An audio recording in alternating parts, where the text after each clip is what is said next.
You ask Tiger to solve. This deals with linear equations with one unknown. The final result is x equals 8/3. Let's solve it step by step. Simplify the expression. Expand the parentheses. Multiply the coefficients. Simplify the arithmetic. Group like terms. Combine like terms. Group all x terms on the left side of the equation. Subtract 9x from both sides.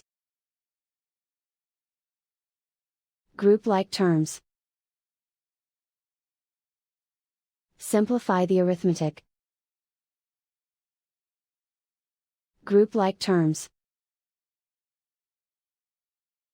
Simplify the arithmetic. Group all constants on the right side of the equation. Add 12 to both sides.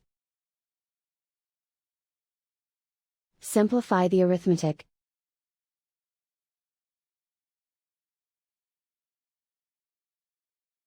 Isolate the x. Divide both sides by 6. Simplify the fraction. Find the greatest common factor of the numerator and denominator. Factor out and cancel the greatest common factor. And so the final result is x equals 8/3.